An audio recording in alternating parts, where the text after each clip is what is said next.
শেখ হাসিনা বিরোধী সংগ্রামের 16 বছরের পরীক্ষিত দুঃশাসন, নির্যাতন, নিপীড়ন, মামলা, হামলা, তৎকালীন সরকার মানুষের এই অধিকারকে, বাংলাদেশের মানুষকে শেখ মুজিবের নেতৃত্বাধীন সরকার, আওয়ামী লীগের সরকার তৎকালীন বাংলাদেশে বিদেশি সংস্থার সাথে চাটার দল সব খেয়ে ফেলেছে। প্রিয় ভাই, রাষ্ট্র হিসেবে গড়ে তোলার চেষ্টা করেছিলেন এবং সফল হয়েছিলেন।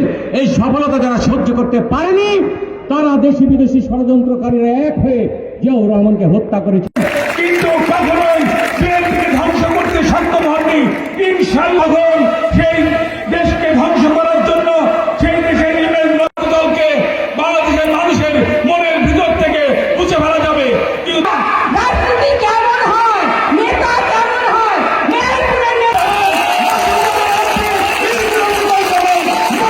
সেই নির্বাচনে মানুষ তার ভোটের মধ্য দিয়ে জনগণের সরকার প্রতিষ্ঠার কারণে আমাদের প্রিয় নেত্রী দেশনেত্রী বেগম খালেদা বাংলা স্বাধীনতার সুরাবস্থানে আইন ভারপ্রাপ্ত চেয়ারম্যান তারেক রহমান বলেছেন, সবার বাংলাদেশ, সবার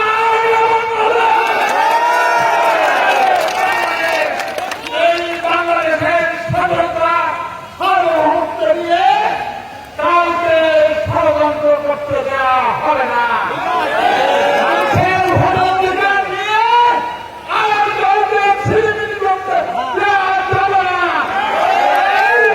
বলাই মহল্লায় বিএনপির নেতা কর্মীরা প্রস্তুত থাকেন, নির্বাচনের জন্য সংগ্রাম হতে প্রস্তুত করেন এবং যারা নির্বাচনকে বাধাগ্রস্ত করতে চায়, যারা নির্বাচনকে বানচাল করার ষড়যন্ত্র করবে, আগামী দিন গণতান্ত্রিক সংগ্রামের মধ্য দিয়ে তারেক রহমানের নেতৃত্বে ইনশাআল্লাহ তাদের আমরা রুখে দিতে চাই।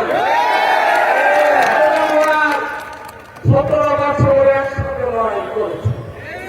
বিএনপি, জামাত, অন্যান্য সকল সংগঠন যারা রক্ত দিয়েছেন, জেল জুলুম করেছেন, আজকে এই প্রতিষ্ঠাবার্ষিকী সমাবেশ মঞ্চ থেকে আমি আপনাদের প্রতি কৃতজ্ঞতা জানাই। এটা করেন না, বিএনপিকে ক্ষমতায় যাওয়া ঠেকাতে গিয়ে জনগণের ভোটের অধিকার চিন্তাই করেন না। মানুষের হাতে রাষ্ট্রকে ফিরিয়ে দিতে হবে। আমরাই বলছিলাম দিন বদলে দিন হবে মানুষের, সেই মানুষের ঋণ প্রতিষ্ঠার যে লড়াই আমরা শুরু করেছি